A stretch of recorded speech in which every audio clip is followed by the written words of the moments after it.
네, 이어지는 시간은 허반석의 작전 리포트 시간입니다. 증권가 리포트 분석해 드리는 시간이고요. 서경의 산업부장 허반석 전문위원 인사드리겠습니다. 안녕하세요.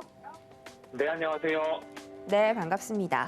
이번 주 반도체 업종에 대해서 좀 짚어봤습니다. 삼성전자, SK하이닉스 그리고 ISC까지 다뤄봤는데 최근에 대형주들의 성적이 좀 부진하게 나오면서 삼성전자, SK하이닉스 그리고 ISC까지 조금은 걱정이 되는 차트를 좀 그려가고 있습니다. 그래도 여전히 이 반도체 시장 수요가 살아날 것이고 앞으로 이 세 종목의 주가도 좋을 것이라고 예견해 주신 만큼 다시 한번 좀 짚어볼 수 있을까요?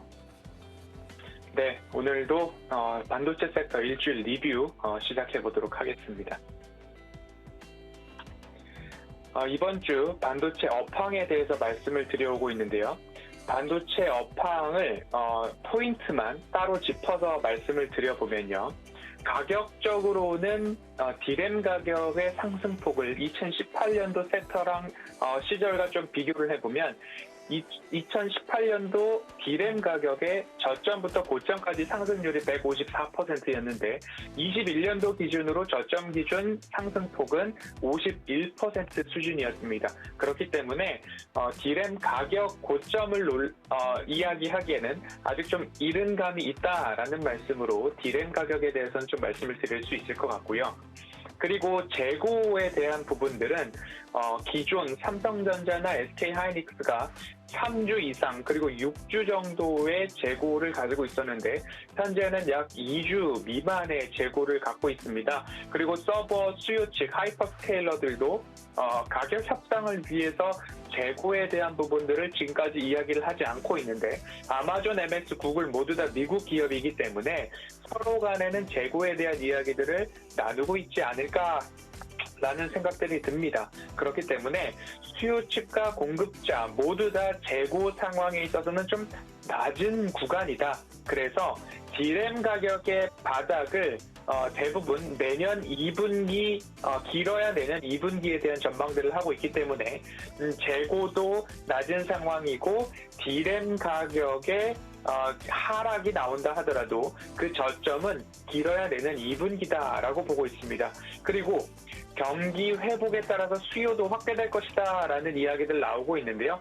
그렇기 때문에 앞으로 경기 회복, 단계적 일상 회복에 따라서 PC 판매량, 스마트폰 그리고 가전 수요에 대한 회복까지도 기대를 해보겠다라는 이야기들이 나오고 있어서 서버 수요와 가격 하락분을 스마트폰 수요가 상쇄해 줄 것이다라는 전망도 이어지고 있습니다. 그렇기 때문에 반도체 그리고 디램에 대한 가격 그리고 수요에 대한 가격 하락에 대한 상쇄 모든 것들을 보았을 때 내년 2분기 이내에는 저점을 찍을 것이다라는 전망들이 나오고 있어서 그 가격에 대한 부분들은 이미 주가에 선 반영되었고 그러면 이 주가의 바닥은 이번 4분기 시즌이 주가의 바닥이 아닐까라는 이야기들이 나오고 있고요. SK하이닉스 같은 경우는 이미 주가 바닥을 형성했다. 그리고 삼성전자도 7만 원대에서 이미 그러한 부분들이 마무리되는 과정이 아닌가라는 이야기들 나오고 있습니다. 그렇기 때문에 보유자분들은 제가 강조를 드렸지만 좀 기다려보고 버텨보는 전략 말씀을 좀 드리도록 하겠습니다. 그리고 DDR4가 가고 DDR5가 온다라는 이야기 누차 말씀을 드렸습니다. 이 가격 부분에 있어서도 내년 2분기 데이터 센터용 서버용 CPU죠.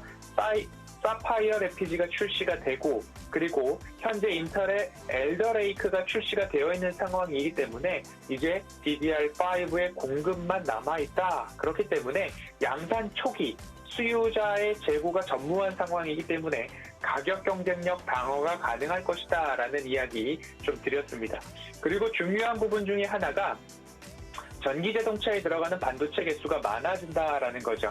차량 한 대당 반도체 비용이 내연기관 자동차에는 434불 정도로 평균치가 나오고 있는데 전기자동차에는 834불, 약 90% 이상 반도체 비용이 증가한다. 그리고 반도체 개수도 내연기관은 약 300개 정도인데 전기차에는 최대 3,000개까지 들어간다라는 이야기가 나오고 있어서 미래 먹거리로는 자동차에 들어가는 전력 반도체 기억을 해보시면 좋겠다라는 말씀을 드렸습니다. 그리고 끝으로 반도체 업황에서 꼭 보실 부분들이 메타버스와 관련된 초현실로의 연결을 해주는 XR 기기에 대한 말씀을 드렸습니다. XR 기기가 홀로서 작동하는 것이 아니라 서버와 연결되고 컴퓨터와 연결되고 그 안에서 지연율이 가장 낮게끔 현실에 있는 것과 마찬가지로 보여주는 기술들이 있어야 되기 때문에 메타버스는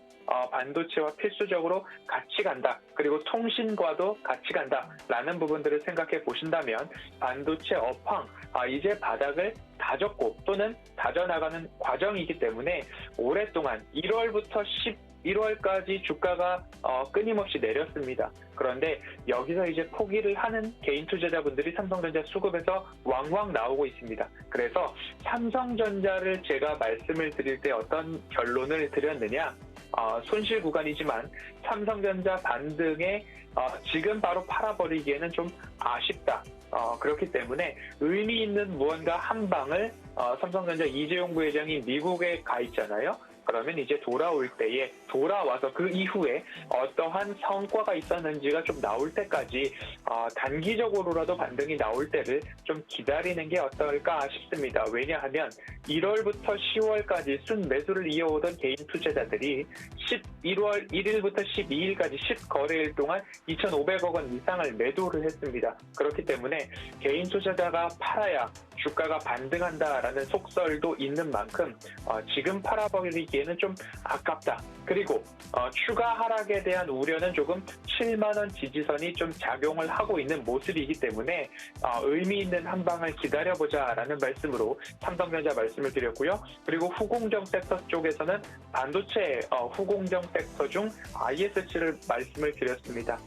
비메모리향 테스트 소켓 비중이 70%까지 올라가고 있고 그리고 매해 두 자릿수의 매출액과 영업이익 당기순이익의 성장성을 보이고 있고 2분기의 영업이익률이 39%까지 올라갔다라는 점들을 좀 보았을 때 경쟁사 대비 저평가가 좀 보이는 기업이다라는 말씀을 드렸고요.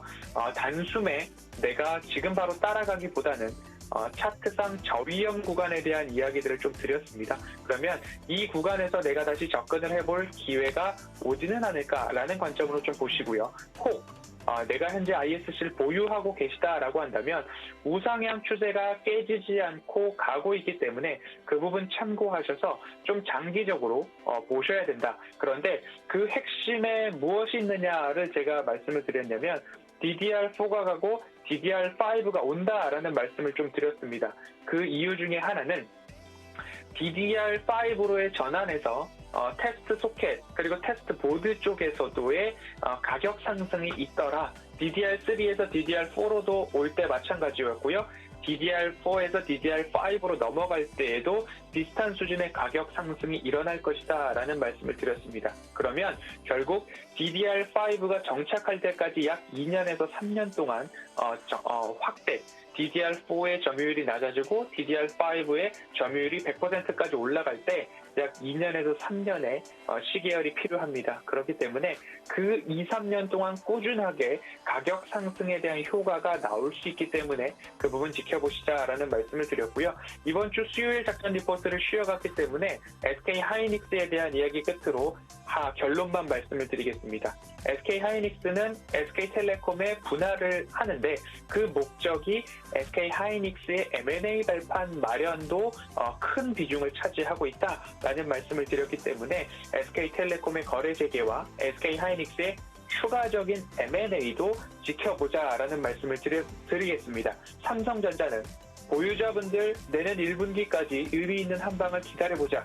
ISC 미보유자분들은 추세 하단에서 매수할 수 있는 그러한 시간을 기다리자. 보유자분들은 2, 3년의 장기적인 시계열로 기다리자. SK 하이닉스 대부분의 악재가 반영되었다라는 말씀으로 반도체 업종과 새 기업에 대한 작전 리포트 리뷰 오늘 여기까지 살펴보도록 하겠습니다.